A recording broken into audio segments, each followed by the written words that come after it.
right, we are back. Oh boy, We're back. Right back in it. Yeah, baby. Didn't skip a beat. Episode 2. We are here. Episode 2 of our movie collection. And guess what? It's Tom's week, baby. Oh, It's yeah. Tom's week. And Tom chose Invincible. No, we did not. No. I kind of wish you did. Fear and Loathing in Las Vegas. Yep. All right, let's dive head first Hell yeah. into this psychedelic, satirical black comedy road film. Ooh, whoa, that was a mouthful. I know. I can't believe I actually said it pretty clean. With Wow. anthropomorphic figures. Yeah. Anthropomorphic figures. Adapted from Hunter S. Thompson's novel Fear and Loathing in Las Vegas. It was co-written and directed by Terry Gilliam. Start over, fucking. Still alive. Do it live. And it stars Johnny Depp and Benicio del Toro as Raoul Duke and Dr. Gonzo, respectively. And Tobey Maguire, his there's a lot of actors in this movie. Yeah. Surprisingly, a lot of fucking actors. A lot of obscure actors. Yeah, like Gary Busey. Who else? Cameron Diaz was probably the more like at the time probably popular. Oh yeah, coming off like The Mask and shit. Yeah. Cameron Diaz. You got Ellen Barkin as the waitress. Yep. Towards the end, she's like, she's in American Horror Story, right? Oh, shit. Yeah. Wow. No, that's not American Horror Story. What is she in? Oh. She ironically, you know what she's in? Oh wait, no, that wasn't her. Oh my god, it's killing me. I gotta look at. Oh my god, she is. She's in Fear and Loathing in Las Vegas. Yeah. That she I've is. seen her. I'm Yeah, trying she to is. picture other movies that she's in too. Oh, Drop Dead Gorgeous. I love that movie. Oh, that is a hilarious. I would so Will pick that Sasso movie. is so funny in that. Oh my god, that movie is fucking awesome. But I thought she was in a TV show. Oh, she's in that. That's where I saw her. That show, Animal Kingdom, which on like TNT. I never watched it. You ever see that trailer? For that No. show? Oh, never mind. All right, that's not what we're talking about. All right. That's where I've seen her. All right, anyway, who else we got? Like you said, Tobey Maguire with that hilarious hairpiece. Oh Yeah, the Like, weird wig. Fucking balding, thin blonde wig he's Straight wearing. blonde hair. Who else? Christopher Maloney as Sven, the hotel clerk. Yeah. Oh my god, he was hilarious. That was one of my favorite parts of the movie. Yeah, I know that is a good he was part. fucking hilarious. Vern Troyer. Yeah. Who's the chick? The young girl? Oh, Christina Ricci. Yeah. Yeah. Well, I mean, there's a lot of people in this movie. I mean, a lot of these names are recognized. Who's that when they're at the cop drug seminar? Who's that like guy that goes up, the doctor? Oh my Oh, god. The yeah. squealy doctor I've guy. yeah. Who he's is been that in guy? stuff I like always that. wonder that when I watch this movie. Yeah. I'm like, but I never look it up. I don't have the will. I can like picture. Oh, like, his name's Michael Jeter. Really? Uh-huh. I feel like I've seen him in shit before. He's been in Patch Adams, The Green Mile. Is the Oh, one you're picturing. oh, 'cause okay. That's one of your favorite movies. The Wow. Green Mile. Jurassic Park 3. Tons of stuff. All right, what else? What do you want to do first? Should we talk about the plot? Yeah, Yeah. well, that's what we usually do.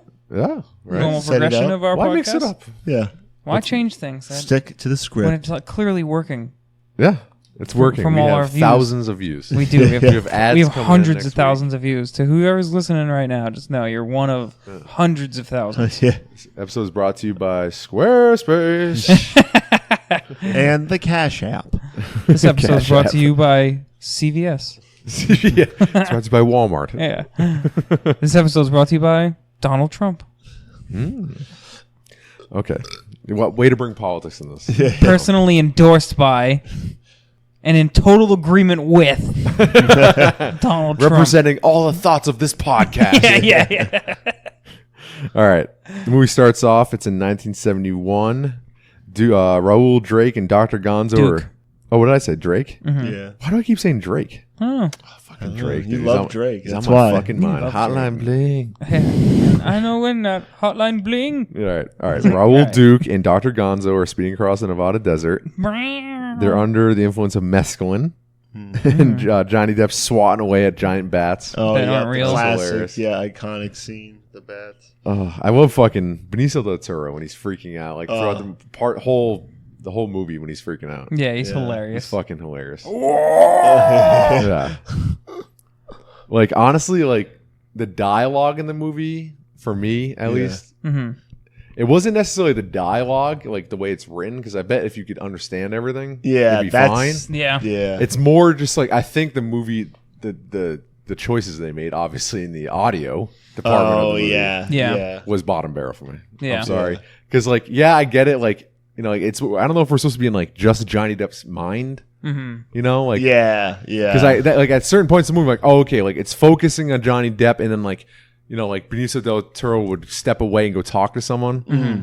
And it's like, oh, okay, I get it. Like, you're not supposed to be able to hear everything that's going on. Inner monologue. Yeah, it's like his inner monologue. yeah. But at the same time, it is a fucking movie. Mm-hmm. You know what I'm saying? Yeah. So, yeah, like, I think I always kept thinking I'm a little that too conflicted. while we were watching it, and I'm like, wow, this movie, as like watching it for the first time, must be so hard, like a lot to take in all at once. Because then, like, I was just thinking about I've seen it like a million times, so like even this time through, there was a few like little minor things I caught. You always catch stuff, and like I said, with subtitles, like when for some reason I had it on with subtitles, and then I would pick up a lot. So it is a lot because it's supposed to be like that chaotic, like drug fueled experience. Kind of makes you like anxious. yeah, and I can understand why this movie's a cult. Has a cult following. Oh yeah, you know what I'm saying? The cool. rewatchability of this movie is probably like a 10 out of 10. Yeah. But at the same time, for me, as a movie, I look at the box office, which we'll talk about. I can see why this movie was a horrible bomb. Yeah. It's first 2 minutes of the movie, you're like, is there something wrong with the audio? Or You know what's? It's like. I wonder if it's worse because it was DVD too. No. I don't think a Blu-ray would clean what that I think up. too is It's just however they fucking recorded it. Yeah, like it's like on a camcorder. Or for some reason, HBO, like the app, because I've noticed it on like when Bethany and I watch TV or like stuff on that, the audio will be like all over the fucking place. Oh, HBO is. Dude, HBO is like either there's shows that I have to go way higher, and when I go to any other app, it's like it's like way too loud. For me, sometimes Hulu is like that. Like on this TV upstairs, like you go to Hulu and you have to turn up the TV wicked loud, and if you switch back to cable, it blows up the speakers, dude. Right. All right. Well, let's get back to the movie. All right. So they're driving, and then Johnny Depp? They switch seats. They pick up that hitchhiker who's Tobey Maguire. Yeah. And they're fucking with him a little bit, right? I don't know if Johnny Depp's fucking with them. Yeah, they're all fucked up. Then they're all ship. fucked up. So then what happens next? They're on the way to Las Vegas to go to some fucking motorcycle race, I guess. I mean, if you're still trying to figure it out too at this point. Yeah, if I didn't have you guys who've seen the movie, I had no fucking clue. Well, you're not supposed to know yet. Because I told you it's about a motorcycle race. The next scene is the motorcycle race. I guess. I mean, you would have figured it out. You wouldn't have been like, "What? Why are they here?" I mean, but the movie just starts. I don't know. There's no introduction to who these characters are. Yeah. The movie just fucking starts. Yeah, it goes off. And it's like, dude, it's A24 quality. It just starts. Doesn't need to. Yeah, it's kind of. It kind of is like a little bit. I mean, it's like a cult classic movie. It just doesn't really follow like traditional. No, not at all. Yeah, it just kind of drops you in, and throughout the whole thing, you have to realize too, it is an adaptation of Hunter S. Thompson's writing. It's not like, oh, I came up with a script of this movie and I'm coming at you saying this is a told movie with a story arc. It's his bizarre writing. Like the guy it's based off of is a fucking madman drug addict. So it's like his rambled writings turned into a live story mixed with real personal experiences that he had to tell like a fucking crazy weekend. It's like Requiem of a Dream meets fucking The Hangover meets some obscure A24 movie. I know. It's funny. I felt like with The Hangover, I don't know who wrote The Hangover, but they had to have seen. Yeah, because it's like we just wake up in the morning and everything's wrong.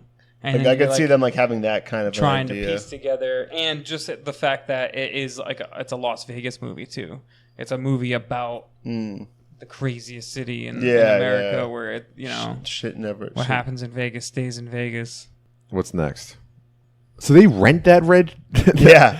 Okay. Yeah, Okay. see, I was a little confused in that scene. No, I know, So they're yeah. renting that convertible. See, the thing about it too is like, Okay. that there's a lot of like things coming at you. So like they'll say too, like you'll pick up on it, like where he talks about, oh, we're about to commit like capital fraud. Like that's what they say. You kind of catch it, and so like there are certain things. But they rent that and they fucking just charge everything. Like the movie's it's a mixture of mumbling and then cutting to a different scene. Yeah. And then him signing papers and then getting in a car and driving like a madman. Yeah. And cutting back to another scene. Like like if you watch this movie 100 times, you're gonna know the movie is inside out.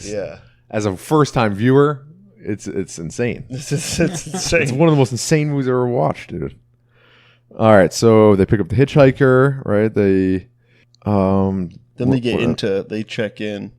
They check in. That's when the check-in scene when he's tripping on acid. Deep into the acid. Yeah, that was funny. Yeah. Then they go into the bar, and then it's the lizards. I like that part. That part is one of my. That's like my top 3 parts of the movie. I like the whole lizards, and it starts turning into like an orgy bloodbath. Yeah. Like that scene. Crazy. I wish there was more of that. Yeah. Like the fucking weird, like almost like that show Dinosaurs. Like that's what it looked so much. Yeah, like it's like weird I don't prosthetics. know. Yeah, like I love that shit. That shit was awesome. The movie like the whole time just like kind of like makes subtleties because like if you've done mushrooms or acid or something, like you can oftentimes get stuck on something that happens in the beginning of your trip. So like if I started tripping on mushrooms and then like you spilled a drink and everyone's like, oh, like I might have a bad trip because of the anxiety at the jump of my trip. Yeah. And like the movie does that like throughout, like in the check-in scene, he's listening to that fucking sheriff talk about like some horrible murder, and then he's all fucking tripped out, and then he like loses his fucking attorney, and like he's like jumping into a bad trip, and then the fucking bar scene, like when he's coming in and like everyone's being like, it's like a grimy Las Vegas bar, and everyone's like smoking cigarettes, and like there's like prostitutes. I like those pillars with the mirrors on them, and he keeps like bumping into them, and he's like sliding down them and shit. Like that shit was awesome. And then like the movie like slowly turns up the intensity all the time. Like just like it starts off it's real life, and then like all of a sudden they start to blend the lines between like tripping and real life, and you're like, one guy's lighting the other girl's cigarette, and then like they go to the next table and the girl's like sucking on the guy's finger, and you're like, whoa, like all of a sudden I like when the lizard, like one of them's grabbing its tongue, like grabbing its tongue and like jerking off its tongue, and the floor's covered in blood, which is like a blood orgy. Yeah, they're doing like doggy style, and like blood. And it's like, and then it just fucking cuts right back to reality. Like, I do like the mixture of like reality and like the drug, like and like the carpet's like bleeding up onto the wall, the carpet patterns. I do. It does remind me of Midsummer, like with its interpretation of tripping, them doing like their version of it in 1998, and then like when he takes that fucking adrenochrome shit, later in the movie, and he's like, as he's taking it, he's doing that scene in the background, and so it's jumping him into a bad trip, and then he's like, who'd you get this off of? And he's like, a Satanist. And then he's like the horns, the devil horns. Like he's like a Satan beast. And then he's like talking about tits, and then all of a sudden the guy's covered in tits. Yeah. And it's like fucking, I love that scene too. Oh yeah, he's like, finish the story, man. Yeah. See, I like the scenes when it's Johnny Depp and Benicio del Toro. Yeah. Like those just them really two good. are some of the best scenes. But then like as a flow of a movie with a plot, because it is a movie, it's not just Hunter S. Thompson's writing. Right. You know, we were watching a film. The scenes in between the major scenes, which is, you know, like the hotel scene when he's in the bathtub, the in between is where I have problems with the movie. Yeah. The major scenes I think are amazing. Yeah. The mixture of the psychedelic special, like practical special effects. With like that shit's amazing. Yeah. Like, I'm not hating on that. Yeah. I'm just as a film, that's where it falls apart for me. The filler. Yeah, the filler in between, because it is a movie. It doesn't tell a very good story. No. The plot is 2 hotel rooms and 2 events. Yeah. That's the plot of the movie. It is, yeah. There's the hotel room one. Yeah. There's the bike race. Which is the next scene after. Then there's him trying to leave. Then there's him trying to leave Vegas. Then there's hotel room number 2. Then there's the cop event, and then it ends. And like that's it. It's like not a lot that really goes on. But I love the fucking hotel rooms. Yeah, those are the best scenes in the movie. Oh my god! Like when the hotel rooms are just trash. Like that's when it reminded me of like. And I like the last one. It's like post-apocalyptic, like shit. Like and then there's two versions. yeah. Because I always like until like I mean I don't know how many times I've seen the movie. Probably like maybe 20 times, maybe. Right, but like in the beginning, when like maybe my first 5 times seeing the movie because it's long and it's trippy and it's weird, I would always forget that he's dreaming at first when he first wakes up, and I would always be like questioning like, there's like 1.5 feet of water on the ground. He's got this fucking weird lizard tail on that's like too good. Yeah, it's like moving with his body as he's walking. Like Johnny Depp's definitely selling the movement though. He's like wiggling his butt, but it's like but it's too good. Yeah, he's got like all these like he's got like those duck boots on and shit, and you're just like, what the fuck? And then he wakes up again. Yeah, but then I like how they keep cutting back to that. It was kind of like where his mind was. Yeah, how fucked up. It was like in his mind, like him fucking writing on the typewriter and shit. I think this was the beginning of Jack Sparrow. Sure. Yeah, what did he? I wonder what he'd done before this. Inspiration. Who, Johnny Depp? Yeah. What? Oh, Edward says most of his best of his career is before this movie. Really? I mean, after that, Pirates is like his next biggest best role. After that, I mean, Johnny Depp's been so up and down. Yeah, it's true. He's on a very hard down now. Like, it's funny when you really think about Johnny Depp as like the spectrum of movies he's been in. It is really all over the place. Yeah. He started off as he wasn't a blockbuster guy. Yeah, he was mostly like a Tim Burton guy with Edward Scissorhands, Ed Wood. What else? Because in like even the movies where they kind of put like Transcendence, that was a pretty I haven't seen that. Transcendence. Like, you never saw that? No, I was so pumped for that movie because it's directed by Wally Pfister, who is Christopher Nolan's cinematographer for like every Christopher Nolan movie up until Transcendence. Since then, he has a new one. But like when that got announced, I was like, holy shit! Like Christopher Nolan's like secondhand man's becoming his own director, and I was like, oh shit, here we go. Depp. I was like, the next Christopher Nolan, and that movie came out and it was a flop. Terrible fucking reviews. So I was like, I'm not watching that. I'm not letting that ruin my. It was a big stinky 6.5 out of 10. Yeah, I feel like I remember that movie like it started good and it was going well, and then it kind of like took a weird direction. I don't know. Johnny Depp's he's just not. It's like good all those now. movies, like Lucy. Yeah. Like I never saw movies Lucy. where it's like starts off cool, like Hancock starts off cool. Well, it's like, a movie. Imagine a superhero. Like it's a movie with a script that's better than the movie. Like I bet you the script for Transcendence is dope. It's a guy who goes, he puts himself into like an AI. Yeah. Like shit like that is better on the page. I'm assuming. And then they try to actually do it, and they have to like actually end the movie. Yeah, it fucking doesn't. But hey, if you want to know more about Johnny Depp's career, you should listen to Best/Worst. Yeah, we've already covered Johnny this. Depp. We went through his whole fucking filmography. Yeah, well, I'm saying, for all those listeners, 100,000 listeners, go back. If you want to hear more, we're backing you. All right, all right. Next, they go to the races where the photographer that You're not actor Portuguese. I recognize. Yeah. That actor I've recognized, the photographer. What the fuck has he been in? Oh, I couldn't think of it. Kawasaki's. Yeah. I like that part. It's trippy. Yeah, Swedish fireballs. He's in fucking full army gear. He's in the army shit because he's watching like fucking what was that, Vietnam clips? Yeah. Because the movie also takes place as 1971, right? Yeah, like towards the end of the Vietnam War. Right, and it kind of tries to touch on all those like tones of that decade. Yeah, the drug culture and the leftover haze of the 60s and Woodstock and Vietnam and those damn dopers. Fucking dopers. Fucking hipsters. Yeah. Fucking groovy.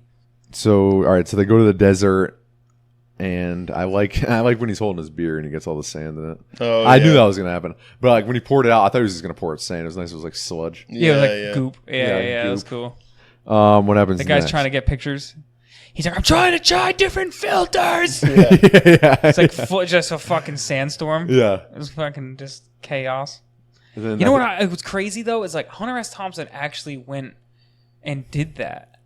That one's real. I don't know about the cop one, but that one is like what happened. He was supposed to go cover a bike race, and then ended up writing and having like a drug-filled weekend, and then fucking ended up.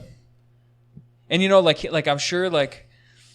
Like if you went and had a crazy weekend in Vegas, right, and you like made a bunch of poor decisions, you're gonna have like a bunch of bills that you have to deal with. Like after that, I feel like that was like emphasized in the movie a little bit, where it was like, racking up the bill and the criminal charges of like him not paying shit and just like signing off on things, and like come Monday morning when all those transactions get finalized, like he's done. Yeah, like how does he get out of this? I wonder if he actually did. Yeah, I want to like fuck up his life a little bit, like by doing that crazy weekend, and like maybe he did actually like rent a car and trash it. Yeah, I got to read into this. If I want to see like I'll just Google it, like a fucking how much of this is actually accurate. Yeah, well, I mean, like I've seen like a documentary about Hunter S. Thompson, about the guy, and like the character's pretty good, like in terms of like how like weird he is, like the monologue of him like always just like rambling, like Jesus Christ, like this place is like he's always like that, and like there's one scene in the documentary like driving through traffic, and he drives like a shitty like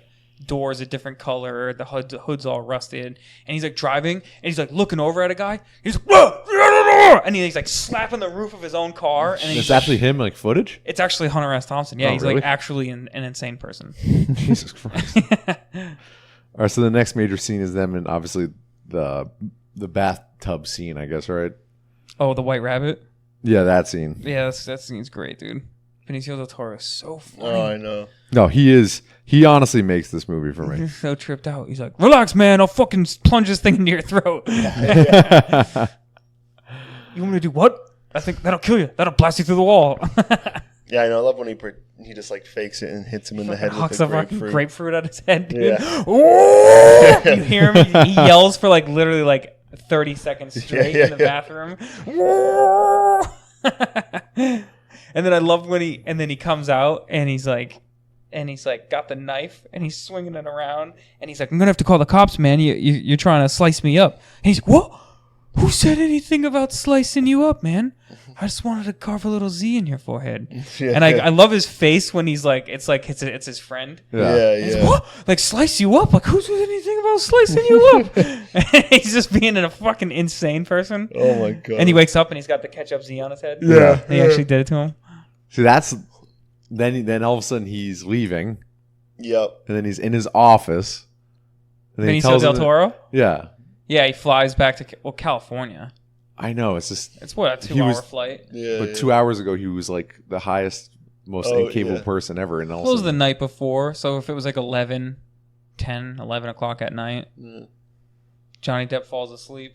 Yeah. Benicio del Toro sobers up, takes a 3 a.m. flight, lands, gets in his office. Plus, like I also in the morning. I also feel sends like a fucking telegram. There's probably theories and people like saying that it's all chopped up and you don't really know which way it goes, and you know. Yeah, I mean, let's not pretend like the movie doesn't blend the lines between reality and it just gets a little tripping, fuzzy. It becomes like I said, his traveling is a little between the thing and between the big scenes, it gets a little incoherent. But I think it's funny too how it's like he was like as high as a kite, and how he's in his office making phone calls, and he's like, "What are you talking about, man? You're supposed to be checking in at the next hotel." Yeah, you're supposed to go to the Pink Flamingo, and then he goes there, and he's there, and he's wearing like I think that was that like the comforter of the bed, or was that the drape? I think it might have been a drape. I don't know. It looked like a hotel comforter to me. Yeah, it looked like whatever he used was not meant to have. No, he looked like a monk. Yeah.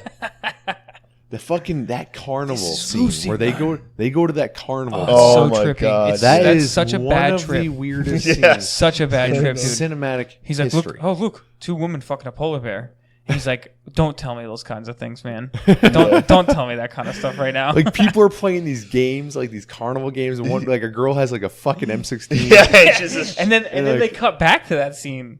Yeah, they go later there again. On. He like cuts back. Like that's when like I don't know. Do they actually go back or like are they? No, I think it cuts back to. But I think it's him listening to a recording that he all of a sudden did have during like those times? Maybe he had it on him the whole time. Yeah, like that's like. Or maybe they did go back. And I like when he's trying to get off the thing. He's like, can't get off. Yeah, that was funny. It's spinning so slowly and not step off of it. Like their chemistry is really good. Oh my god. They take that ether and they're like flopping around going in, dude. Oh, that was great. They're the worst people. They're the worst people. The worst people. Yeah, they're pieces of shit. Yeah, like most people like sneak the drugs in and take them once they're in. They're like taking them at the door. Oh. Yeah.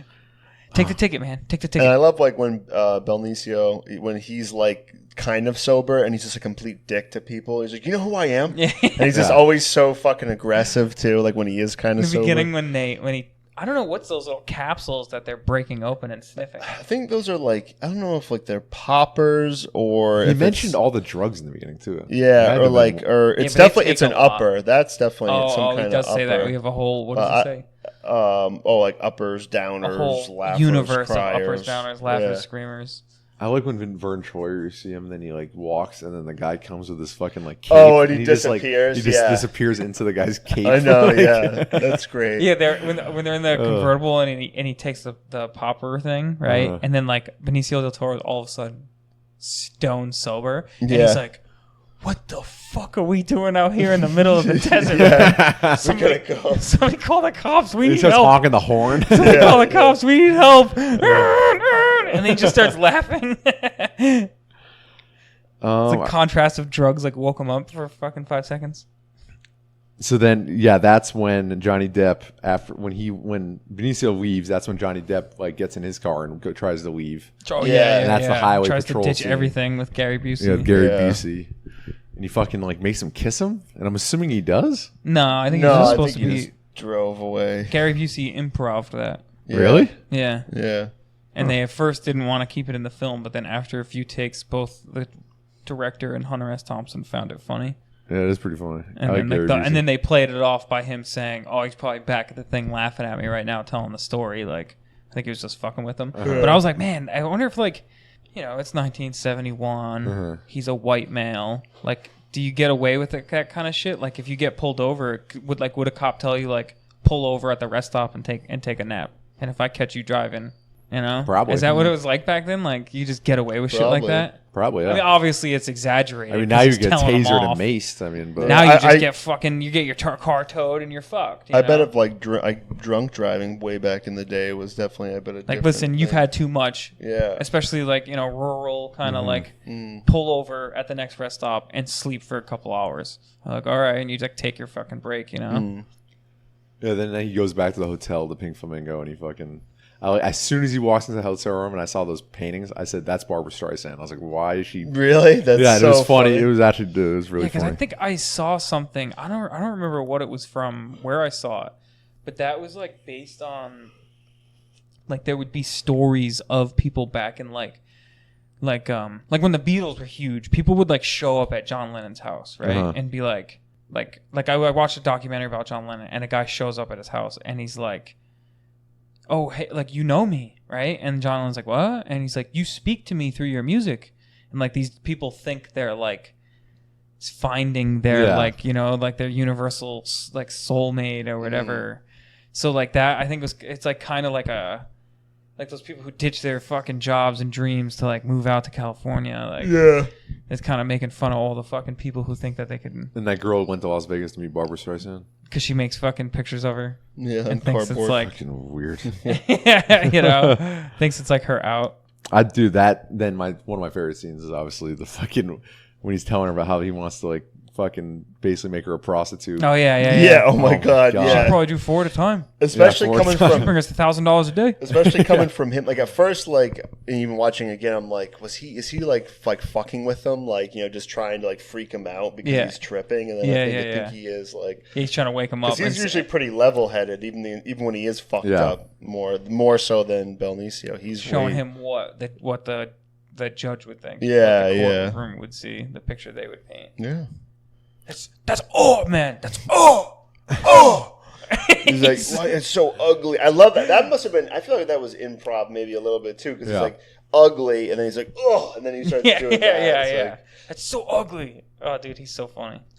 Then I'm assuming this part's real too about the convention for the fucking drugs and that I don't know. Convention. That I don't know. Like, is that a separate story that's blended into this story? I wonder if maybe while he was at the bike thing, there was a convention going on at the place. Yeah, or maybe it's another job that he did. Yeah. That he's just taking a different story and this is blending two stories into one story. Right.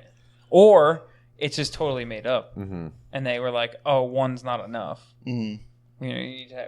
Because like 2 things here happening. The crazy thing about it was when we paused it and it was at like exactly the halfway point was right when it was switching. Yeah, like I always say that this movie is like it's like the same thing twice almost. It is, yeah. It's like the same movie literally twice. Yeah. Wow, I didn't even think of that. Yeah, it's 2 gears. Huh. Whoa, would you look at that? All right, so then after the fucking convention, that's the next fucking scene with that fucking dropper drug he does. Yeah, which is a made up drug. Yeah. Oh, that's made up. Yeah. What's it called? Adrenochrome? Yeah. I mean, Adrenochrome? it's got to be based on DMT. Yeah. Oh, That's yeah. gotta the be pineal what gland and all that shit. Yeah. But I guess the director just made that drug up or something. No, I mean, according to Wikipedia, it's real. It's a chemical compound found. Oh, yeah. No, it's a real chemical compound, but it has nothing to do with. It's not a hallucinogenic drug that like people take as a drug. Yeah. So Sorry. Several small-scale studies conducted in the 1950s and 60s reported that adrenochrome triggered psychotic reactions such as thought disorder, derealization, and euphoria. Oh, really? So it is a real drug. Oh, because the facts on IMDb said it wasn't. Really? Well, that it was a real compound found in the human brain that had to do with adrenaline, but it was not a hallucinogenic. Maybe it wasn't a drug that you could find in like recreational. No, it's not like maybe it is like a compound that scientists experiment with. From the director or somebody that was like at one of the screenings as he was leaving, like a hippie kid came up to him and was like, "Oh man, that drug at the end, I've taken that before, and you did such a good job at showing what it's like to do that." And he didn't have the heart to tell him that it was like made up and that he knows he's lying. Yeah, maybe it's just not recrecreational. Yeah, but DMT is a chemical that comes from the brain that's like a super powerful. And he's taking it, and he's like, he's taking so much, so much, and then he's drinking out of the bottle at one point, and Benicio del Toro's not doing a good job at all ever. About like he's like flipping out in the background. He just feeds him drugs, like it just makes the situation. He's worse. Like, as your lawyer, you should go take. As the your attorney, I bottle. recommend you. Yeah, he always says that shit, and he comes up and he's just feeding him lines of coke, and he's like. And then he's like, "Look at you, man. Look." He's just standing there so smug. Yeah. He's so smug. And he's like, "Look at your face." And he's like, "You're letting it get on top of you. You took too much, man. You took too much. Like when he says that, I love that. I always say that. A lot of the lighting in that scene is not like pretty like psychedelic. Yeah, it's crazy. Yeah, like fucking Benicio del Toro's eyes. With those fucking weird contacts. Devil eyes, like, fucking lizard eyes. He's that stuff got right on top of you, and then he just turns and walks away, and just ditches him like, and he's just. So he wakes up; it's in complete ruin. He finds a tape recorder. He attempts to remember what has happened. That's when it starts cutting away to like random scenes of like them destroying the car. It's a little bit crazy. Fucking them at the carnival place again. Then they go to the diner, and that was a pretty intense scene.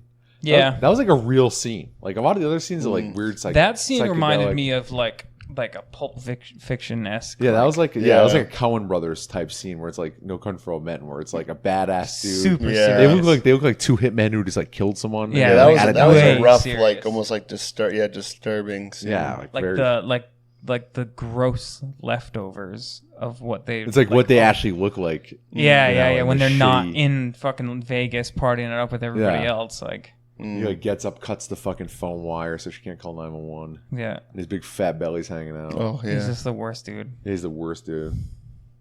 And she was hot too at first. I was like, when she was like standing, I was like, oh, what actress? Because I was like, it's got to be an actress I've seen before. Yeah. You know?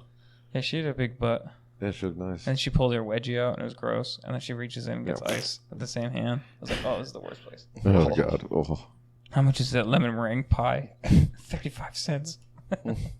No, how much is that lemon meringue pie? The whole thing. Take it. I couldn't remember if he threw it. I know. I was like, I thought he was literally about to huck it. Yeah. I was like, does he throw it? I'm like, I feel like he does, but I can't remember. He just takes his shit and goes. Well, it's pretty funny that his fat ass goes outside and eats the whole pie. Yeah. And then Johnny Depp's character is just like, it's so awkward. Yeah, he's like, and she's like frozen. He's like, should I take my full plate of food? He's like, actually, no, I shouldn't. Yeah. Like, what? You know what? It might make it worse. She's damaged enough. Oh. So then he drops him off at the airport. They miss they see fucking what's her name, Lucy. Yeah, they see Lucy. They do a U-turn. Yeah, and they take a crazy route to the fucking airport through the fucking field. Yeah, he drops him off on the tarmac. He returns to the hotel one last time to finish his article. Then he speeds back to Los Angeles. That's that movie. Yeah. Credits.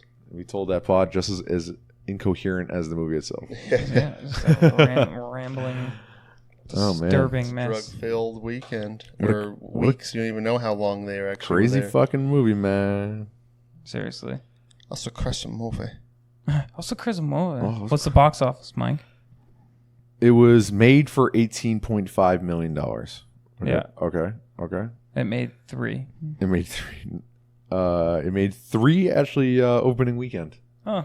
It made 10 million domestically. And where is globally? That's the question. I don't see it. I don't see it. I don't know. Maybe it didn't do well in the overseas markets. I don't think they're really into this type of shit. Yeah. All right. It opened May 22nd of 1998. Let's play the game, buddy. Let's see if you guys can guess these movies. Oh, that's right. All right. All right. Number 1 that weekend in its first week. So it opened up against this movie.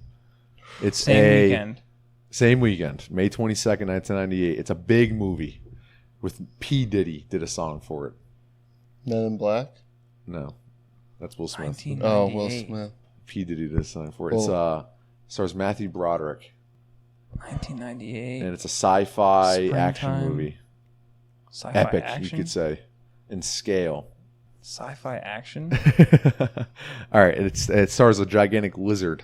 Oh, Godzilla? Yep. Oh, Godzilla was number 1 that weekend. I wouldn't even think. $44 million that made. Number 2 is a asteroid movie, a competing asteroid movie with what's I can't think right now. The fucking one with Bruce Willis. That's the one I was gonna say. Oh, Armageddon. Not Armageddon. It's the other. Oh, the other one. Yeah, I forgot about that. What's it called? Oh, Deep Impact. Deep Impact. Yeah. Number Okay. 2. Wait, didn't we go and see Its that third Godzilla weekend. movie? Did we? Yeah, remember? I think I saw that with like Matt Olson. I think I was really into that movie. I went with you and your That's family. what Matt. Yeah, that's. Maybe. Is Sarah Jessica Parker? We were in that friends as at the well? time, so possibly. That's No, she's not in it. Right? In what? Sarah We were Jessica friends at the Parker. time. She's not in We were friends Godzilla. forever, Mike. She is. Oh wait, no. No, I don't think so. I don't Is know. she? I know that he's like married to her. I can't remember if I'm confusing No. that with her being in it at all. Is she the friend of the main girl, the blonde girl? Maybe not. I can't remember. And then obviously Fear and Loathing in Las Vegas comes in the 3rd. After that, That's we got crazy to think. Titanic.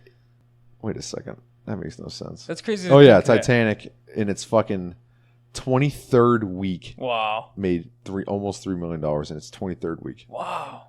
That's crazy, dude. Oh my God, Polly. Do you guys remember that movie with the parrot? Yeah. That was out. What the fuck? I haven't heard of that movie in fucking forever. As do good as it remember that gets with fucking Jack Nicholson. Jesus. Oh my God. What a weird weekend. Mouse Hunt? Is that? Yeah, Mouse Hunt. Oh my God! Remember that? I remember. That's what the guys, they own the house. They buy the big house, and there's the mouse. Has yeah. Nathan Lane. Yeah, the Lee big Evans. house with the mouse. That was a good. Yeah, that was a good movie. That movie I think that movie is dominated. number 4 all time in the Showdown Modest Mouse Melee What the fuck? genre. What? Oh, like a mouse, like Modest. That's that. I don't know, for some reason, Modest Like Mouse Stuart, Melee. like Stuart Little. And then, yeah, and Ratatouille. in the mouse/rat genre, it's 5th all time. Wait, mouse. So that's I not feel like that movie did pretty fucking well weird. at the time. Modest Mouse. That's a I band. know. I have no idea what the fuck it's Remember that talking song? about. Oh, wow. I Fear and forgot Loathing about in Las Vegas is the 20th all-time Las Vegas themed movie. that. Really? Yeah. Number 1's The Hangover. Yeah. And obviously Wow. you got some Ocean's 11 movies going on in there. Yeah. 21. Paul Blart Mall Cop 2. What? Oh, come on. Oh, the two. Las Vegas themed movie, I guess. Paul Blart Mall Cop 2 is better than Fear and Loathing in Las Vegas. Yeah, and it 'Cause it has has it Las has a- Vegas in the title too. Yeah, yeah. And Paul Because it has a more coherent beginning, middle, and end. And a So- fucking cheap love story. This movie was a bomb. Kevin's- I mean, I can't believe this movie even cost $18 million. What Yeah, it's crazy. the fuck? That is a lot. That's I a feel like lot it'd for be- what you see on 10 there. million on drugs. I mean, and there's a lot 8 million there's to a make lot a of movie. fucking like sets that they destroy with crazy effects, and there's that fucking scene with those lizard things. That must have cost a fortune. Yeah, all those- motorcycles. Yeah, that scene. Yeah. The cars that they destroyed. It's clearly a cult classic. I mean, All the it actors must have they done had. serious business on DVD and VHS. Hmm. You know, to become such a cult classic, it had to have reached a mass populace. Yeah, I mean, home it's like video. it's kind of like what's that fucking movie coming out?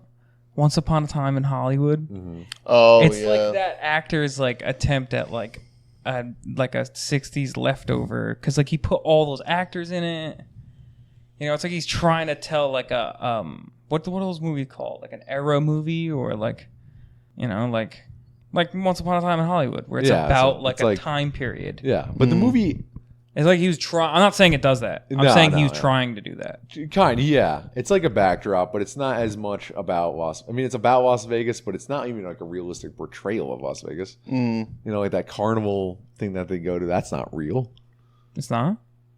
What?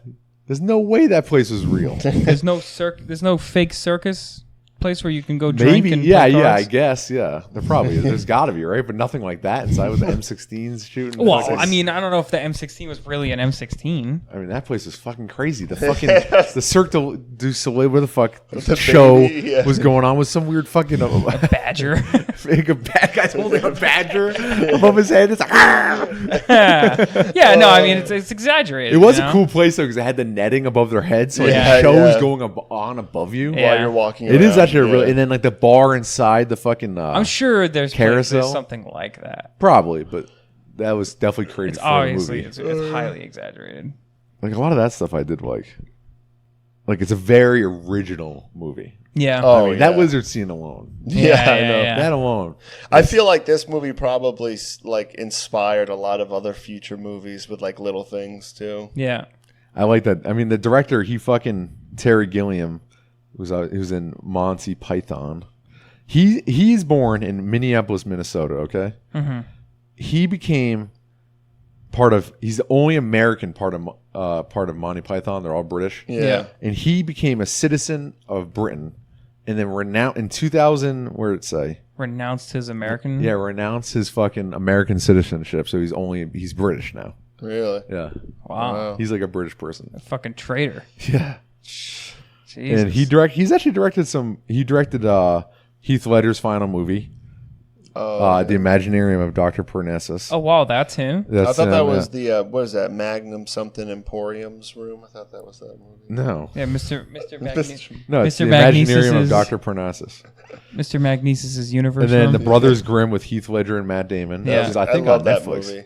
Yeah, then what else? He did The Fisher King with Yeah. Robin Williams. Yeah. 12 Monkeys, which is a personal favorite of mine, with Bruce Willis. That movie's Yeah. fucking out of this world, dude.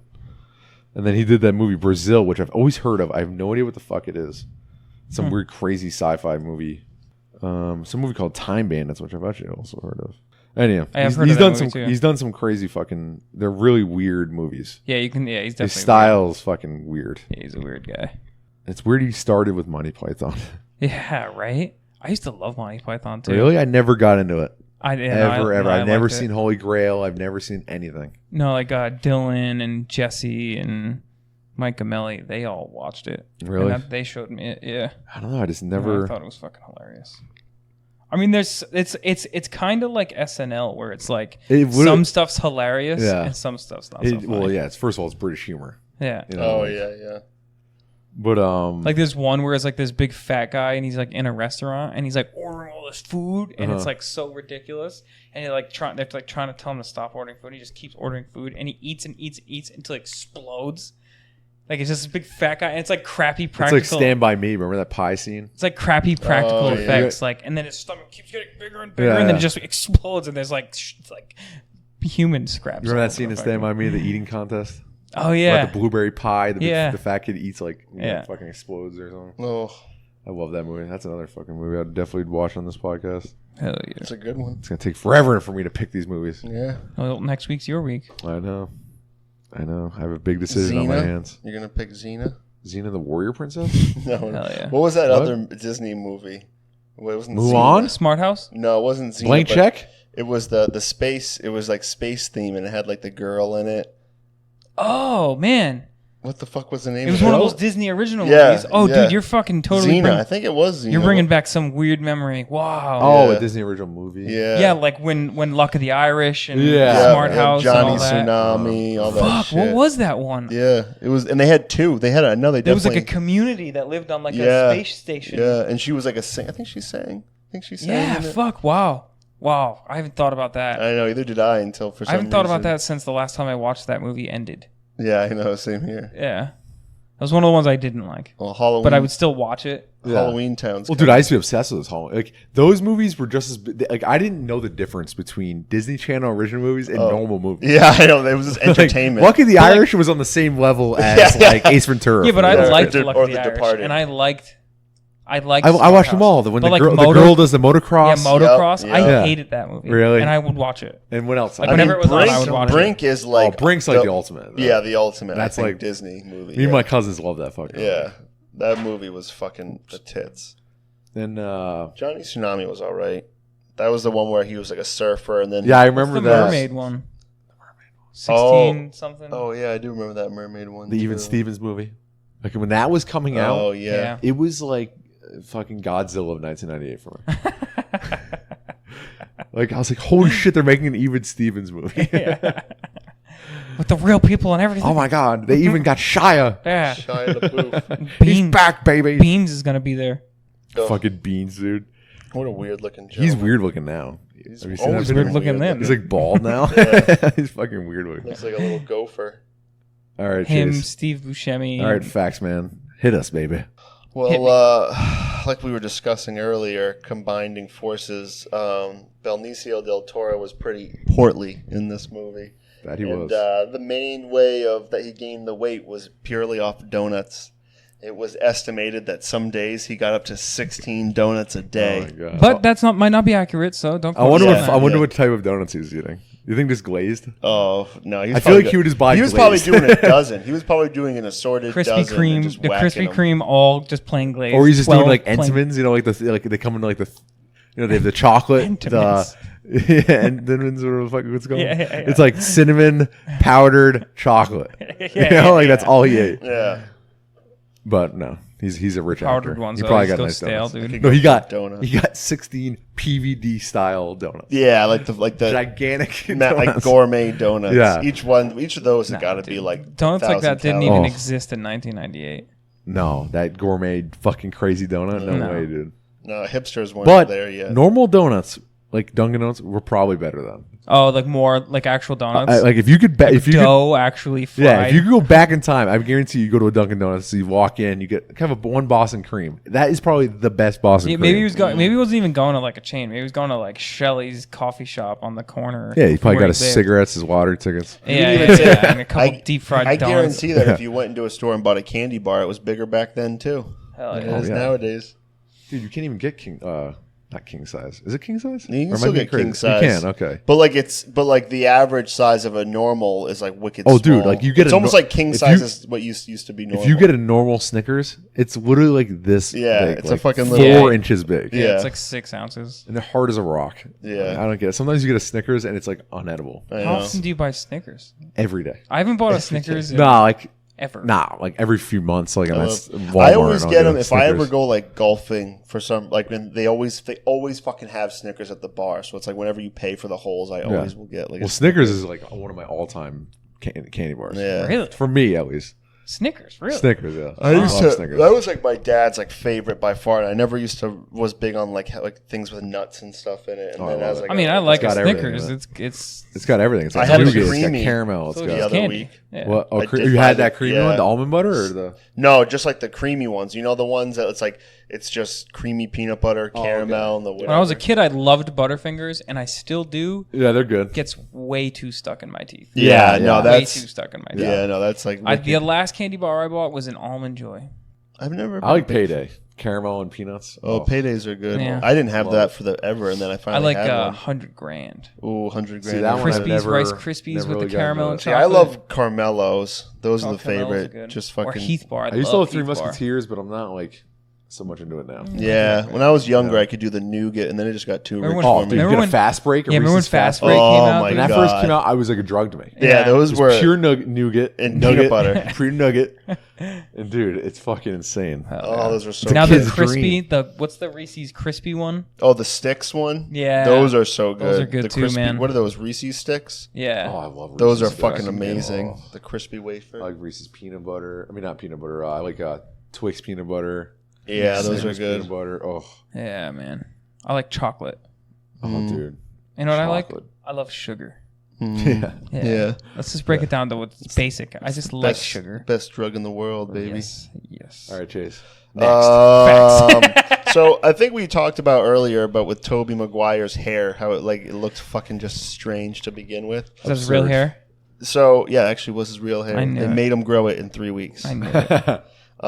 So in the scene where he actually Benicio del Toro has to stop the car for the heart attack scene, in that scene his hair seems different, and it's because according to the director, they shot that scene a few months after the scene when they first picked him up. So there was actually a lag several months between like the beginning and then when they stopped, and because of that. They couldn't shave his head for the wig because it wasn't in his contract to do that for the second time around. Yeah, he was making Spider-Man. Actually, or Cider House Rules, maybe. He's too? probably already signed for he Spider-Man. probably was signed on because it's 1997. They probably filmed this. It's Oh, maybe it's not. Probably slightly before Spider-Man. Yeah. Because what year did Spider-Man come out? 2000? Yeah. Right? No, 2001, I think. Maybe, 2000 yeah. was X-Men. I think 2001 was Spider-Man. Oh, okay.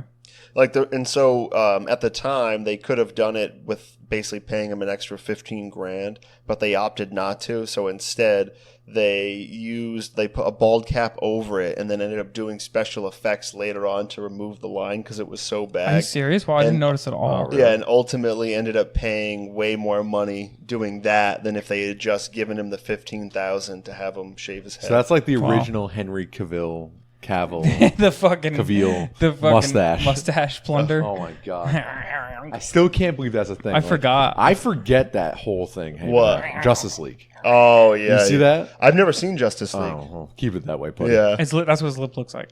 dude, it's fucking insane. It goes like that. It gets all weird, and stretched out. Because like, not only did they have to do like his upper lip, they had to do literally from here down. See, it's all CGI. it's a good thing that the Sonic the Hedgehog people, when they got that huge backlash, thank God they listened. Oh yeah. Because it's like, I fuck don't that know. movie, man. That It's thing gonna looks suck. That so movie's gonna suck weird. so bad. Yeah, it's already gonna in a make bad no money. way.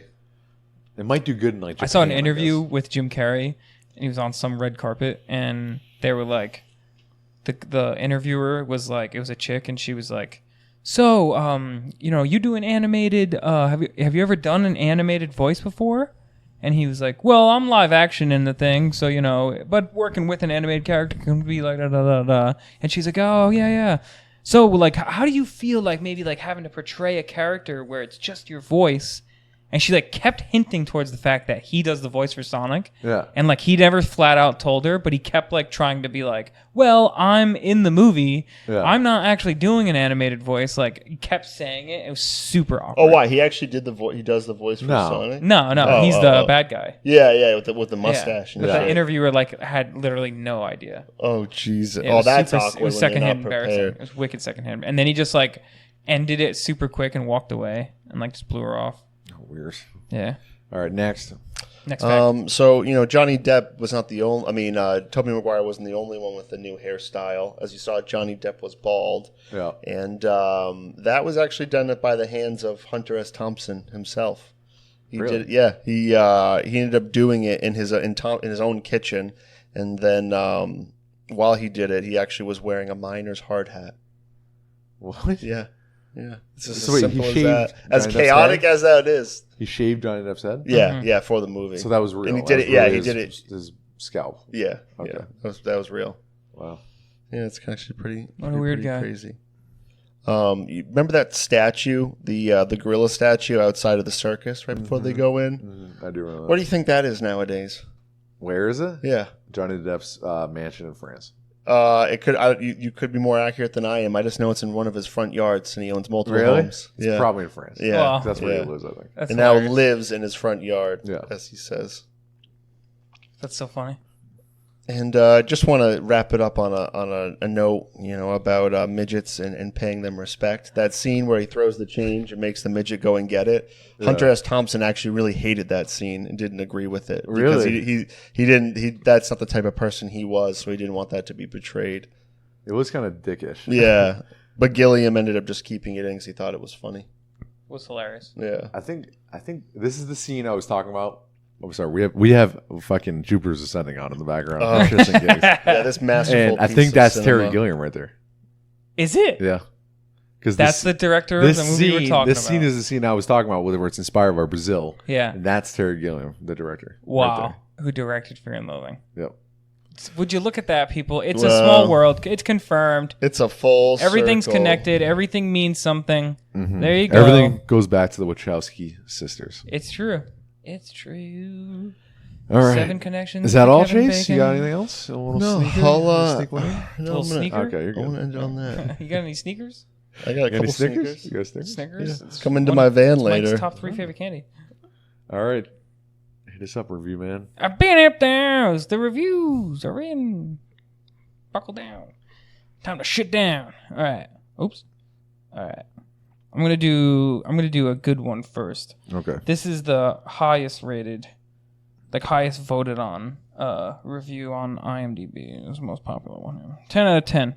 The art of character acting. I think the people who reviewed this film are a bit warped for thinking of it as anything less than a masterpiece. This film comes from the glorious days of Johnny Depp taking obscure roles in films and totally immersing himself in the character. Benicio del Toro's performance was second to none, and I cannot for the life of me comprehend why someone would think this to be the worst movie ever.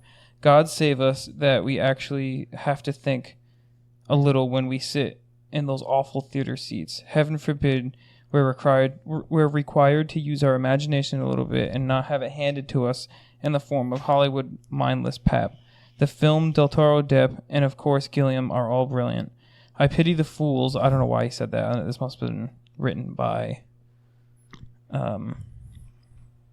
what's his name? I pity the fool. Mr. Ice T. Cube. Yeah, Ice Cube's son. Ice Cube, yeah. Ice Cube's son In Long Shot. In Long Shot. I pity the fools who gave this movie a negative review and fail miserably in articulating their reasoning. 651 of 820 found this review helpful. That's a huge Wow, that's a lot of in people. December 15th, 2004. Wow. I think it's an over review. I wouldn't say it's a masterpiece. No. But I do agree that the things he says are the best. Like Johnny Depp's role, Benicio del Toro's role. No, Johnny Depp and Benicio del Toro are pretty phenomenal in this movie. Yeah. I think everything's pretty believable from an acting standpoint. Everyone who was in it just played their weird ass fucking part, So it's as far as the acting and the performances were spot on. I think Christopher Maloney stole the movie though. Sven. Oh my god, yeah. That was definitely my. I love. Listen, asshole. I've been pushed around in my fair time. Yeah. I'd love to see too, everything he's been in, because he's done so many odd, hilarious roles. Remember Harold and Kumar? Yeah. That's classic. That was his coming out party. He wasn't known until SVU, and then he left SVU and was in Harold and Kumar, and everybody was like, "What the fuck?" Yeah, I know. Yeah. Yeah. This review is a little more realistic. This is far from your everyday movie, and only for those with a deep appreciation for the diversity of filmmaking or fans of Hunter S. Thompson. This does not mean those mentioned will enjoy it, although definitely respect the attempt. I personally found it fascinating. To portray a permanently drug-induced state to the big screen was done with creative and subtle humor. You could expect nothing less from director Terry Gilliam, who has played such a massive role in the brilliant and original Monty Python works. Having never read any of Hunter S. Thompson's work, I get the impression that justice is done for the adaptation to the big screen. An absolutely quality cast must be credited for this, ensuring a natural performance is achieved. Las Vegas, which features strongly throughout the movie, seems to be so appropriate when dealing with this subject matter. They seem to just go hand in hand.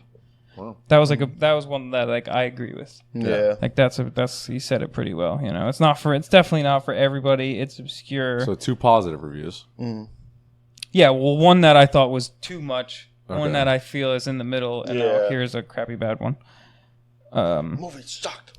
1 out of 10. Oh, here we go. Save Your Sanity, March 13th, 2000. Oh, wow. This is one of the most monstrous, repetitive, boring, and pointless films I have ever witnessed. Johnny Depp and Benicio del Toro appear to wander aimlessly through their paper-thin roles and seem to do nothing in the course of this picture except ingest drugs, throw up, trash hotel rooms, and then ingest drugs a little more. Yeah, that's the movie. Yeah. If you value your time and money, avoid this film at all costs. Yeah. Wow. So I mean, obviously, I feel like that's someone who just can't even appreciate any kind of obscure just to upset him. Even just to appreciate a fucking funny scene or a fucking weird scene or druggy crazy movie. You know? Yeah. Not even. Yeah. Well, this movie has a 49 on Rotten Tomatoes. Wow. Certified not fresh. I had what was the IMDb, like a 7 point something? Pull it up. And like a 7.1. Here's the consensus: visually creative, but also aimless, repetitive, and devoid of character development. The character development part, I can definitely agree with. There's no character development in this movie. It's not even part of the movie. 7.6. And I think that too, as far as them doing the adaptation, they probably didn't even care about it. No. It's got a 7.6. Because that's a tough part with this. 41 Metascore. Yeah, if you take it for what it is, which is making a crazy drug-fueled however many days, if it was a week or a weekend or however, and just make, I don't know, like that, I think it does well. But yeah, trying to look at it as a movie with a beginning, middle, and end, and trying to fit it into that, it doesn't, because but I think it's supposed to be chaotic like that. Yeah, the movie's not about anything. Yeah, and I think if someone's going to see it and the average moviegoer and are expecting that, then I can totally understand them being thrown off when it's it's more just about. Now, this movie does have an 89 audience score on Rotten Tomatoes. So yeah, so that's I can see that's what I'm. Yeah. So because I feel like with this, it's it's crazy and it's funny and stuff, but with the drug thing, and it has that kind of drug culture to it. I've never done any crazy ass drugs like that, but you can still kind of I think more people relate to it. So that's why I can see the viewers being higher than critics. Reviewing it as a movie because I can see critics will hate it because it doesn't tell a story arc. No, there's no character development. It's kind of a mess when it comes to that. And that the only even deeper meaning that you could try to pull out of it, you'd have to sift through the monologue of Hunter S. Thompson, because he does say some quotes that you could probably read and be like, wow, what a fucking cool quote. Yeah. Because he kind of nails the head on describing things a lot, but I could see that there's not really much to this movie other than it just being a bizarre fucking show. Yeah. All right, let's get to the portion of the podcast where we decide if it's going to join the ranks of our movie collection. The unified ranks. It's going to be up there on the shelf with dust off the shelf. Orange County. It's a lot of room up there. It's a lot of room. A lot of room. And it's going to join the ranks. I'll go first. I'll give it a person who picks. I'll give it a yes. I give it a yes. I mean, I love this movie. You kind of have to. I mean, it's my. I changed my mind.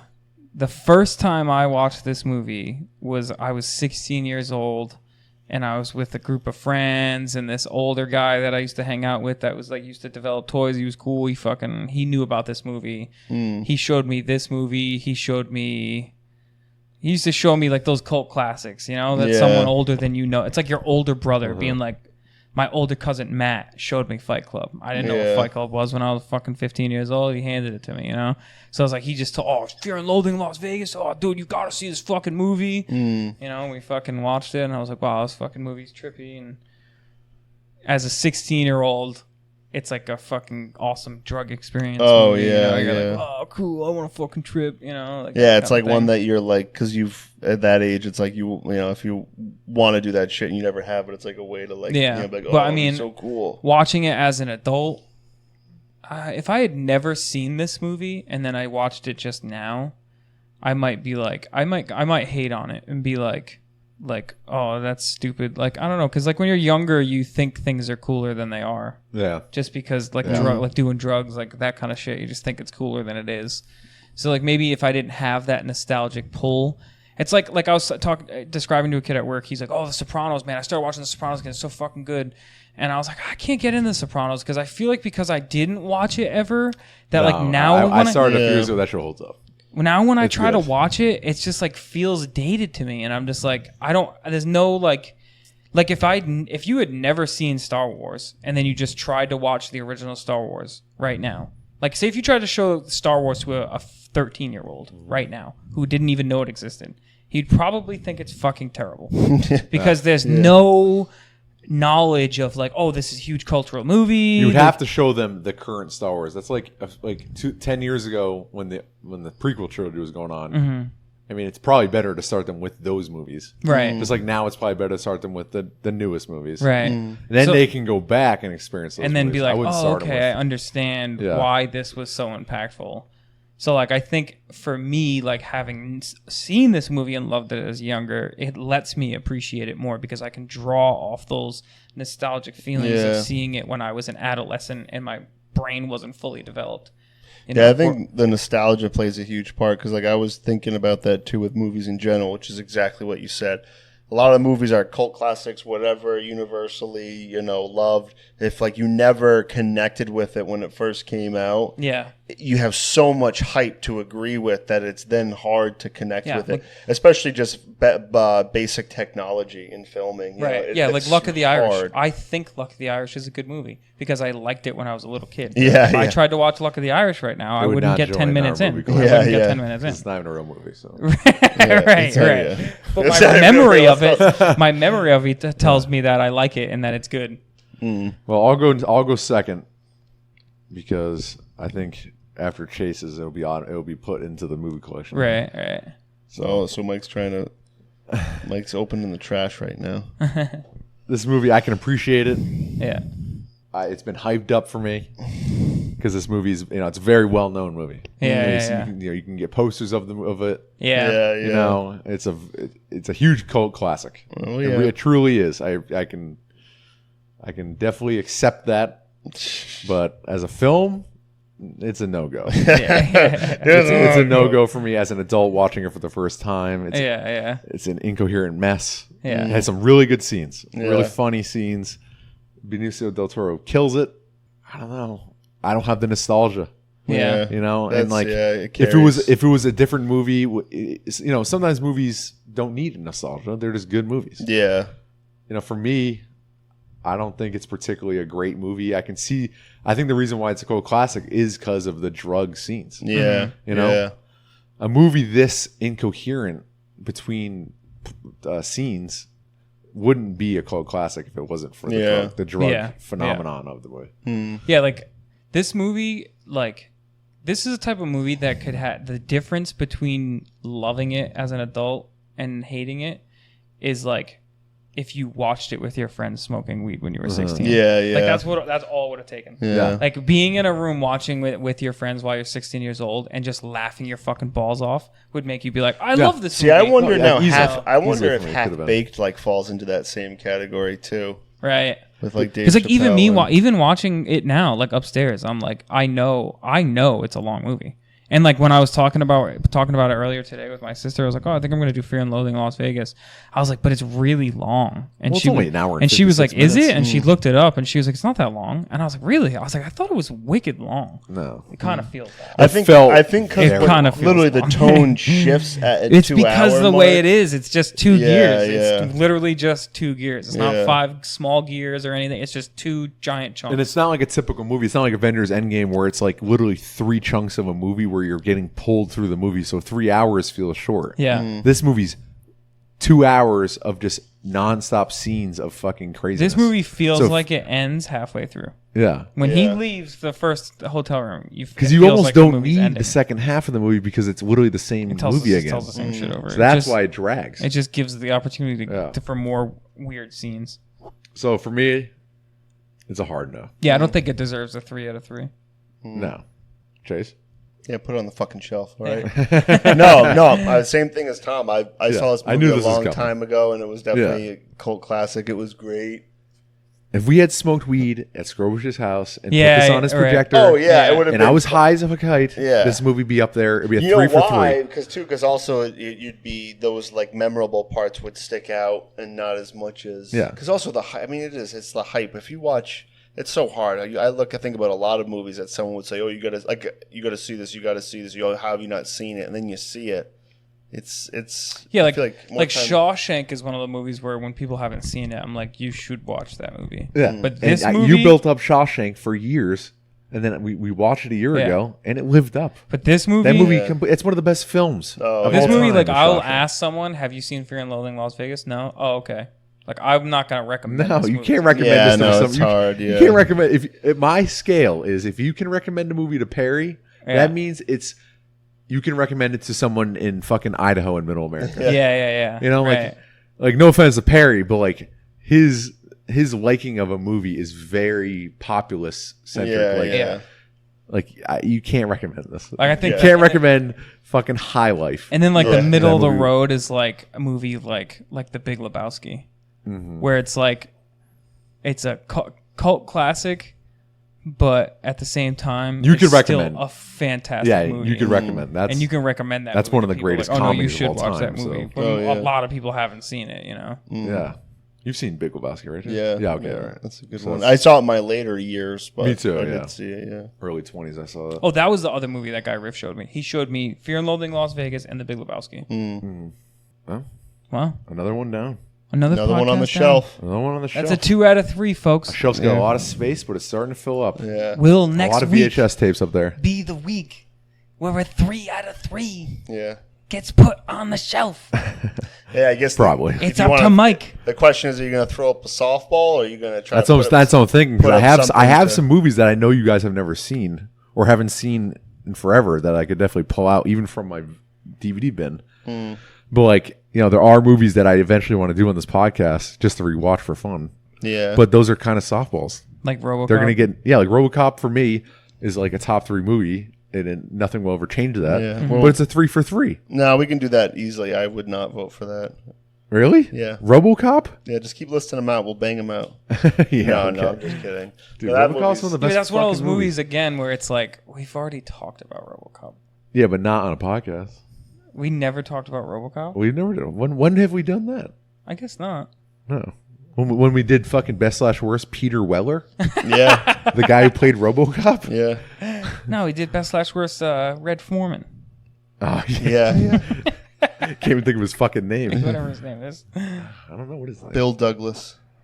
Like, that's why I was nervous. Bill like, Douglas. I wanted to choose a movie that was... No, you did a great job. That was odd enough to be able to talk about. And I mean, someday I do want to do Invincible. Like, Invincible was like an easy one for me. Because I've never seen it. I do want to do it. But I don't know how much I don't know if we can sit and talk about that movie for an hour and a half. I think we could. It's based on a true story. I think it's kind of interesting to do ones that, like we were just saying, where we have a connection when we were young, and maybe one of us hasn't seen it at all, or something like that. I already know the movie I'm picking next week. And then see how it holds up. You know? Yeah. It's one of my all-time favorite movies. Top 5 for me. Jaws? No, it's not Jaws. Jaws is top 5 for you? It's probably top 10. It's not my top. I have like a top 5 that nothing will ever change. Oh. RoboCop, Who Framed Roger Rabbit, Back to the Future, The Matrix. Dark Knight Rises. No, not Dark Knight Rises. Dark Knight would be much higher than that. I mean, Dark Knight. But we've already talked about Dark Knight. Yeah, like that's one of those movies. You know? And that's a softball. That is literally a beach ball size softball. Like I want to do The Mask, but we'll all say yes. No, there's no point. There's no interest. That's why the movie next week is a movie that I know for a fact neither of you have seen. Really? It's a 70s classic. Really? Oh man, you're already losing me. Huh? Crybaby with Johnny Depp? No, it was made in the 70s. Yeah, Johnny Depp was like fucking Raging 10. Bull. No, not Raging Bull. I never even seen Raging Bull. I'd like to watch Raging Bull, but Friday the 13th. No. Friday the 13th. The Blues Brothers. No, that's a good movie though. No, we'll Actually, see. I still want to see the Blues. Breakfast Club. I've never seen the Blues Brothers. Never seen the Blues Brothers? No. That'd be a good one to watch. Because I was listening to a podcast where Joey Diaz was saying, he's like, "Oh, it was on the other night. He's like, that movie fucking still holds up," and he's going on and on about all the scenes. It has a really good car chase in it in the later part of half of the movie. Oh, that's a good movie. Like the old Blues Brothers, because they redid one in 2000, right? Or something weird. They did a fucking sequel. Yeah. Blues Brothers 2000 with John Goodman as John Belushi's character. Or I don't think it was actually John Belushi. I don't think it was his actual character, but I thought they did CGI. yeah, right. Yeah. Just like in Sopranos. Did you see the trailer for The Irishman? I don't think so. No, did you? No. I think I sent it to you. What is it? The Irishman? It's that Martin Scorsese movie coming out on Netflix this fall. Wait, what? The Irishman. What's it about? It's about fucking a real life story about the guy who fucking was a mob hitman. Really? Yeah, and it's starring Robert De See, Niro, Al Pacino, Joe Pesci. See the Scorsese. That with Netflix sounds super familiar. Like I've seen. Yeah, something. you've definitely heard of that. Martin Scorsese is doing a Netflix movie. Well, the trailer's out, and it's one of the not first movies, but it's heavily using the de-aging technology. Oh, and really? you see it in the trailer for the first time, and let's just say it's something else. Really? Does it look bad? I mean, I'm not quite sold on it. Captain Marvel. Have you seen Captain Marvel?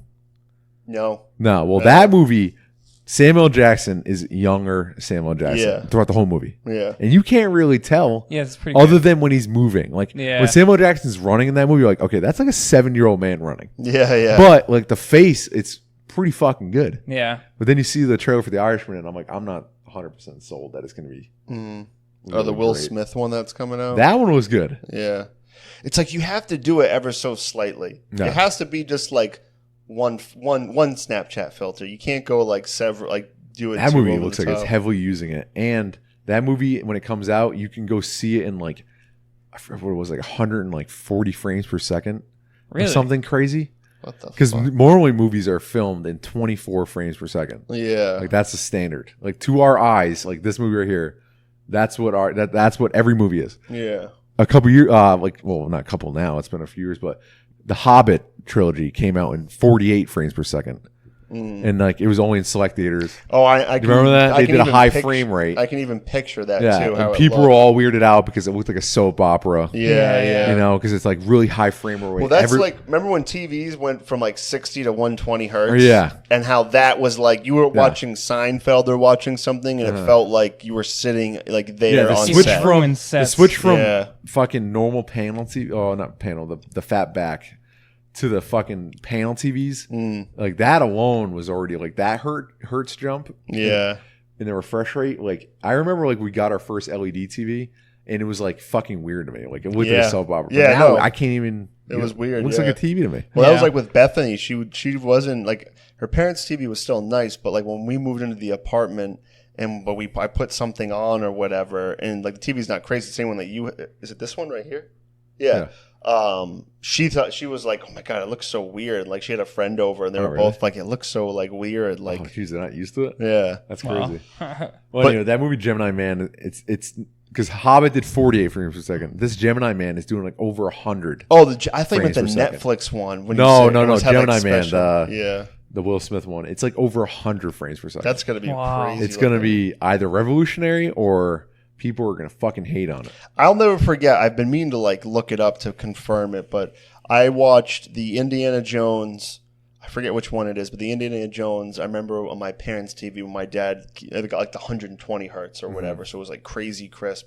And it was the scene when she's like out drinking the guy, and there's that crazy like the Nazis come in. Yeah, they're like in on that, in Raiders. that bar on the Yeah, mountain. they're in Yeah. the bar. Yeah. The fucking locals or whoever who are shooting, I guarantee you, some of them look like they're like white actors, and they have like they make their eyes yeah. look like they're slanted. Yeah. Like you can almost see this like prosthetic lid on the top that makes it little slits, so they Yeah. look like they're Asian What the or fuck? something. And I was like, oh my God! And then I was like, wow, I can realize that this makes like You can see so many a lot more details that imperfections. Yeah, Back in the day, they could never tell. yeah. And I feel like sitcoms, you could see it so much because like maybe like the 2-dimensional look or just how it looks, it doesn't have like that. I don't know. Yeah. Yeah. It looks like they're in a set. Yeah, ruined sets. Yeah, it ruins. does. It sitcoms, ruins yeah. sets. Yeah. Because back like in the 90s on like a little shitty TV, when I watched Home Improvement, it looked like a home. Yeah. Now you watch it and you're like, oh God. Yeah. I know, yeah. Jesus. Yeah, it looks Clearly like in a warehouse. Yeah. We walked through that warehouse. I know, well, not yeah. Home Improvement, but we walked through like just endless buildings. Yeah. We walked through the, what lot was that? Not Paramount. Universal. No, that was the ride we went The on. park one. Yeah. Where was Conan? Was that? that was not Warner Brothers. Was that the Sony? No, where'd we go for that? Might have been Warner Brothers. Forget. I don't know. Might have been Warner Brothers. We walked through a huge lot. Yeah. And it's endless it's just warehouses. Just gigantic, You go in and big that's ass where all the shit warehouses. is, yeah. Wow. Endless of them. Yeah, like imagine you're an actor and you're like, oh, I'm gonna be on this show, Yeah. and then you're just like, all right, it's warehouse Yeah. A7. All right, meet us 7 in the morning at warehouse 8D4. And Yeah. you're like, okay, and you fucking That movie like, magic, oh, this is baby. depressing. It's got to be depressing, like as like a movie fan. Then you get into the movie business and you see how it's like all made. Oh Yeah. yeah. Definitely gonna ruin it for you. Yeah, it must be hard to watch like movies after that. Yeah. Did you guys watch the Jay and Silent Bob reboot trailer? No. I You did, You yeah. said that, dude. What's up Did with you? Jay's teeth? He got veneers. Andrew said the same thing. He's had veneers. I for know like he's 10 had years. veneers, but there was when I was watching it, at some parts it was like, okay, he has his veneers in, and then at other parts it looked like his lip was like going over it, almost like he didn't have them in. Like it was almost like the way, like at certain times it looked like he had them in, and then he didn't have them in. But I don't know. It looks funny. It looks like Kevin Smith's getting back to his roots. Yeah. For the first time in it looks so like long. it could be good with cameos and funny things. I like when they walk out and they're like, he tucks his dick in. Oh yeah, He's like, yeah, he's yeah. got no dick. Yeah. And then the cop's like, he's got a dick. You gotta watch it though. It's good. All right, well, that's it, folks. 99. Maybe Jupiter's Ascending next week. No. Sorry, buddy. Ugh. I can't believe we're watching this right now. Oh, it's So much good. special effects in this movie. Yeah. Jesus, dude. Look at what the fuck is that? It's like a an little elephant man. Elephant man. Oh my god, this movie is so dumb. Well, this has been our longest episode in a very long time. Oh yeah. An hour and 22 minutes. Oh jeez. All right, folks. That's all, folks. Bye bye. Bye bye.